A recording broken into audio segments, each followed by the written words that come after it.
নমস্কাৰ, মই মজিদ। বন্ধুসকল, পলকতে চামক আজি সন্ধিয়াৰ 7টা গুৰুত্বপূৰ্ণ খবৰ। প্ৰথমটো খবৰ, দেশত প্ৰথমবাৰলৈ ইচ্ছা মৃত্যুত অনুমতি উচ্চতম ন্যায়ালয়ৰ। পেচিভ ইউথানাচিয়া প্ৰক্ৰিয়াৰ মাজেৰে ইচ্ছা মৃত্যুত অনুমতি উচ্চতম ন্যায়ালয়ৰ। 32 বছৰীয়া হৰিশ ৰাণাৰ জীৱন ধাৰণকাৰী চিকিৎসা সঁজুলি খুলি দিবলৈ অনুমতি দেশৰ শীৰ্ষ আদালতৰ। আৰু এই সমগ্ৰ প্ৰক্ৰিয়া মানৱীয় হ'ব লাগিব বুলি নিৰ্দেশ দেশৰ উচ্চতম ন্যায়ালয়ৰ। পৰৱৰ্তী খবৰ, 5টা নতুন নিয়মেৰে এইবাৰ অসমত অনুষ্ঠিত হ'ব বিধানসভা নিৰ্বাচন। ভোট দিয়াৰ পূৰ্বে আপুনি জানি লওক এই 5টা গুৰুত্বপূৰ্ণ নিয়ম, অন্যথা ভয়ংকৰ বিপদত পৰিব আপুনি। দেশৰ মুখ্য নিৰ্বাচনী আয়ুক্তই ঘোষণা কৰিলে এই 5টাকৈ গুৰুত্বপূৰ্ণ নিয়ম। 2026 চনত বিধানসভা নিৰ্বাচনৰ ভোট দিয়াৰ পূৰ্বে জানক এই 5টা নিয়ম। অসমত প্ৰথমবাৰলৈ সলনি কৰা হ'ব ভোটদান প্ৰক্ৰিয়া। দেশৰ নিৰ্বাচন আয়োগে ঘোষণা কৰিছে নিৰ্বাচন কেন্দ্ৰিক 5টাকৈ গুৰুত্বপূৰ্ণ নিয়ম। অসমত প্ৰথমবাৰলৈ ভোটাৰ কাৰ্ডত সংযোজন কৰা হ'ল ৰঙীন ফটো। অসমত এছাৰ পৰা লক্ষ্য আছিল যোগ্যসকলৰ নাম অন্তৰ্ভুক্ত কৰা আৰু অযোগ্য ভোটাৰক ভোটাৰ তালিকাৰ পৰা আঁতৰাই ৰখা। যিসকলৰ নথিপত্ৰ পোৱা নাই সেইসকল অযোগ্য হিচাপে বিবেচিত হৈছে। যদি ভোটাৰ তালিকাৰ পৰা কোনো ভোটাৰৰ নাম ৰৈ গৈছে তেন্তে এতিয়াও কৰিব পাৰিব অন্তৰ্ভুক্ত। 2টা প্ৰক্ৰিয়াৰ মাজেৰে ভোটাৰ লিষ্টত নাম অন্তৰ্ভুক্ত কৰিব পাৰিব আপুনি। প্ৰথমটো হৈছে ফৰ্ম নং 6ৰ জৰিয়তে আবেদন কৰিব পাৰিব অন্তৰ্ভুক্তিৰ বাবে। আৰু তেতিয়াও যদি ভোটাৰ লিষ্টত আপোনাৰ নাম নাহে তেন্তে পোনপটীয়াকৈ আপুনি আয়ুক্তক কৰিব পাৰিব আবেদন, অৰ্থাৎ জিলা আয়ুক্তক আপুনি আবেদন কৰিব পাৰিব।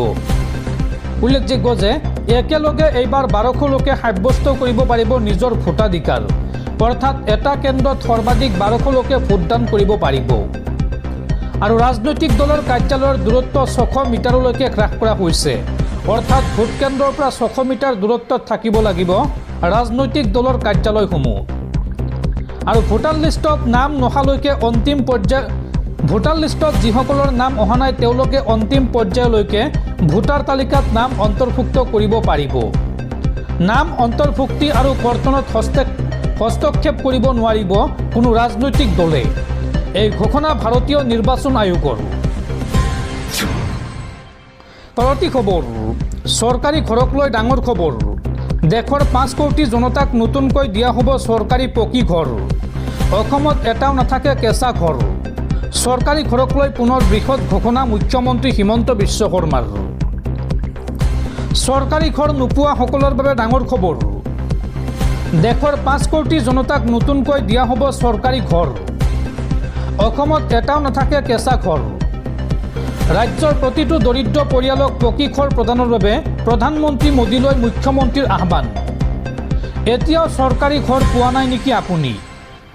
যদি পোৱা নাই তেন্তে আজিয়েই সাজু কৰক নথিপত্ৰ। বিনামূলীয়া ঘৰ নোপোৱা লাখ লাখ লোকলৈ ডাঙৰ খবৰ। দেশৰ প্ৰধানমন্ত্ৰীৰ নেতৃত্বত পুনৰ ৰাজ্যত দিয়া হ'ব চৰকাৰী ঘৰ। মুখ্যমন্ত্ৰী হিমন্ত বিশ্ব শৰ্মাৰ এই ডাঙৰ ঘোষণা। দৰ্শকসকল, আৰু বহুতো গুৰুত্বপূৰ্ণ খবৰ আছে। তাৰ আগতে আপোনাক জনাওঁ যে যদি আপুনি এতিয়ালৈকে এইটো ভিডিঅ'ত লাইক কৰা নাই তেন্তে এতিয়াই ভিডিঅ'টোত লাইক কৰি দিয়ক। আৰু এনেকুৱা ধৰণৰ ভিডিঅ'সমূহ নিতৌ চাবলৈ চেনেলটো ছাবস্ক্ৰাইব কৰি কাষত থকা বেল আইকনটো প্ৰেছ কৰি ৰাখক। পৰৱৰ্তী খবৰ, নলবাৰীৰ মোকালমোৱাত ভয়ংকৰ ঘটনা। খোপা ধৰাৰ সন্দেহত এগৰাকী মহিলাক প্ৰহাৰ একাংশ লোকৰ। খুটাত বান্ধি মহিলাগৰাকীক নিৰ্মমভাৱে প্ৰহাৰ কৰে এটা দুৰ্বৃত্তৰ দলে। মোকালমোৱা সাপ্তাহিক বজাৰত সংঘটিত হয় এই ঘটনা। আৰু ঘটনাস্থলীৰ পৰা আৰক্ষীয়ে মহিলাগৰাকীক উদ্ধাৰ কৰি সংকটজনক অৱস্থাত নলবাৰী চিকিৎসা মহাবিদ্যালয় হাস্পতালত ভৰ্তি কৰোৱায়। আৰু ঘটনা সন্দৰ্ভত 6জনক আটক মোকালমোৱা আৰক্ষীৰ। মোকালমোৱাৰ নাৰকীয় কাণ্ডক লৈ আৰক্ষীৰ তৎপৰতা।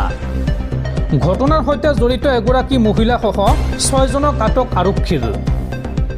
মঙলবাৰে খোপা ধৰাৰ সন্দেহত একাংশই প্ৰহাৰ কৰিছিল এগৰাকী মহিলাক। আৰু উন্মুক্ত লোকৰ নিৰ্মম প্ৰহাৰত গুৰুতৰভাৱে আহত হৈছিল মহিলাগৰাকী। আৰু বৰ্তমান নলবাৰী চিকিৎসা মহাবিদ্যালয়ত চিকিৎসাধীন মহিলাগৰাকীৰ ঘৰ হাজো কলিতাকুছিৰ খপনিকুছিত বুলি জানিব পৰা গৈছে। আৰু এই সন্দৰ্ভত মোকালমো আৰক্ষীয়ে অভিযান চলাই মহিলাসহ 6গৰাকী লোকক আটক কৰিছে। পৰৱৰ্তী খবৰ, ৰাজ্যৰ ৰাজনীতিৰ আটাইতকৈ ডাঙৰ খবৰ, এইবাৰ বিৰোধীৰ 3গৰাকী বিধায়কে যোগদান কৰিব অসম গণ পৰিষদ দলত। 2026 বিধানসভা নিৰ্বাচনৰ পূৰ্বে কংগ্ৰেছ AIUDFৰ 3গৰাকী বিধায়কে যোগদান কৰিব অগপত। বিৰোধীৰ 3 বিধায়ক অগপলৈ যোৱাৰ সম্ভাৱনা। 26 নিৰ্বাচনৰ পূৰ্বে ৰাজ্যৰ ৰাজনীতিৰ আটাইতকৈ ডাঙৰ খবৰ, কংগ্ৰেছ AIUDFৰ 3গৰাকী বিধায়কে যোগদান কৰিব অসম গণ পৰিষদ দলত।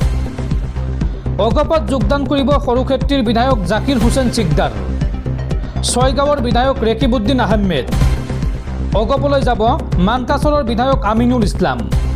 আৰু এইদৰে 26 নিৰ্বাচনৰ পূৰ্বে বিৰোধীৰ 3গৰাকী বিধায়ক অগপলৈ যোৱাৰ সম্ভাৱনা। পৰৱৰ্তী খবৰ, দেশৰ সাধাৰণ জনতাৰ ওপৰত পুনৰ মাধমাৰ। কাইলৈ অৰ্থাৎ 12 মাৰ্চৰ পৰা পুনৰ বৃদ্ধি পাব বিমানৰ ভাড়া।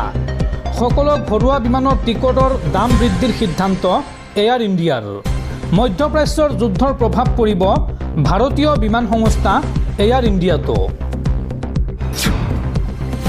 পৰৱৰ্তী খবৰ, মধ্যপ্ৰাচ্যৰ যুদ্ধক লৈ ডাঙৰ খবৰ, ইৰাণৰ শক্তি দেখি এইবাৰ সেও মানিলে নেকি আমেৰিকাই।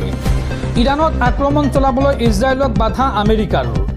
ইজৰাইলৰ প্ৰধানমন্ত্ৰী বেঞ্জামিন নেতানিয়াহুক এই সন্দৰ্ভত কঠোৰ সকিয়নি মাৰ্কিন ৰাষ্ট্ৰপতি ডোনাল্ড ট্ৰাম্পৰ। ইৰাণৰ শক্তি দেখি এইবাৰ সেও মানিলে নেকি আমেৰিকাই। ইৰাণত আক্ৰমণ চলাবলৈ ইজৰাইলক বাধা আমেৰিকাৰ। ইজৰাইলৰ প্ৰধানমন্ত্ৰী বেঞ্জামিন নেতানিয়াহুক কঠোৰ সকিয়নি মাৰ্কিন ৰাষ্ট্ৰপতি ডোনাল্ড ট্ৰাম্পৰ। ইৰাণৰ কিছু স্থানত চকু নিদিবলৈ পৰামৰ্শ ট্ৰাম্পৰ। ইৰাণৰ তেল আৰু শক্তি খণ্ডৰ অঞ্চলত আক্ৰমণ নকৰিবলৈ পৰামৰ্শ। ইৰাণৰ জনতাৰ স্বাস্থ্যৰ কথা ভাবি এই নিৰ্দেশ দিলে মাৰ্কিন ৰাষ্ট্ৰপতি ডোনাল্ড ট্ৰাম্পে। ইজৰাইলৰ আক্ৰমণৰ বাবে তেহৰাণত এই মুহূৰ্তত এচিড বৰষুণৰ দৰে পৰিৱেশৰ সৃষ্টি হৈছে। এই আক্ৰমণক লৈ ইৰাণৰ জনতা আতংকিত হৈ পৰিছে বুলি মন্তব্য কৰে মাৰ্কিন ৰাষ্ট্ৰপতি ডোনাল্ড ট্ৰাম্পে। পৰৱৰ্তী খবৰ, পুনৰ মুখ্যমন্ত্ৰীৰ মুখত মিয়া মুছলমান আৰু অসমীয়া মুছলমানৰ প্ৰসংগ। এই সন্দৰ্ভত মুখ্যমন্ত্ৰী হিমন্ত বিশ্ব শৰ্মাই কয় যে অসমীয়া মুছলমানে মিয়া মুছলমানৰ বিৰোধিতা কৰে। মিয়াক লৈ চিন্তিত অসমীয়া মুছলমানসকলে মোক সহায় কৰিছে আৰু অসমীয়া মুছলমানৰ বহু ভোট এইবাৰ পাব বিজেপিয়ে। এই মন্তব্য মুখ্যমন্ত্ৰী হিমন্ত বিশ্ব শৰ্মাৰ। অসমীয়া মুছলমানে মিয়া মুছলমানৰ বিৰোধিতা কৰে। বহু অসমীয়া মুছলমানে মোক এইবাৰ সহায় কৰিছে। পুনৰ মুখ্যমন্ত্ৰীৰ মুখত মিয়া মুছলমান আৰু অসমীয়া মুছলমানৰ প্ৰসংগ। মিয়াক লৈ চিন্তিত অসমীয়া মুছলমানসকলে মোক সহায় কৰিছে। অসমীয়া মুছলমানৰ বহু ভোট এইবাৰ বিজেপিয়ে পাব। বহু অসমীয়া মুছলমান মানুহ মিয়া মুছলমানৰ বিৰোধী। আমি পৃথক বুলি অসমীয়া মুছলমান মানুহখিনিয়ে নিজেই ঠিক কৰি লৈছে। অসমীয়া মুছলমানে মিয়া মুছলমানৰ বিৰোধিতা কৰে। আৰু এইদৰে পুনৰ মুখ্যমন্ত্ৰীৰ মুখত দেখা পোৱা গ'ল বা শুনা গ'ল মিয়া মুছলমান আৰু অসমীয়া মুছলমানৰ প্ৰসংগ। পৰৱৰ্তী খবৰ, কংগ্ৰেছৰ সৈতে ৰাইজৰ দলৰ মিত্ৰতা ভংগৰ পিছতে এইবাৰ গৌৰৱ গগৈক কটাক্ষ অখিল গগৈৰ। অখিল গগৈয়ে এই সন্দৰ্ভত কয় যে নাটক কৰি আছে গৌৰৱ গগৈয়ে। অখিল গগৈ বা ৰাইজৰ দল ইৰাণ নহয় আৰু গৌৰৱ গগৈও আমেৰিকা নহয়। ৰজাৰ দৰে কথা কোৱাটো গৌৰৱ গগৈয়ে বন্ধ কৰক। এই মন্তব্য ৰাইজৰ দলৰ মুৰব্বী তথা বিধায়ক অখিল গগৈৰ। গৌৰৱ গগৈয়ে কি নাটক কৰি আছে? সহানুভূতি পাবলৈ নাটক কৰি আছে গৌৰৱ গগৈয়ে। গৌৰৱ গগৈক এইবাৰ তোলাধনা বিধায়ক অখিল গগৈৰ। কিয় মিত্ৰতা নহ'ল গৌৰৱ গগৈয়ে কৈ দিয়ক। প্ৰাৰ্থীৰ নাম ঘোষণা কৰাৰ দিনাই মিত্ৰতা ভাঙি দিছে গৌৰৱ গগৈয়ে। ৰাইজৰ দলক যদি ইৰাণ বুলি ভাবিছে তেন্তে ভুল কৰিছে গৌৰৱ গগৈয়ে। ৰজাৰ দৰে কথা কোৱাটো গৌৰৱ গগৈয়ে বন্ধ কৰক। এই মন্তব্য বিধায়ক অখিল গগৈৰ। পৰৱৰ্তী খবৰ, অসমৰ এখনো মেডিকেল কলেজ কাৰো নামত নাই।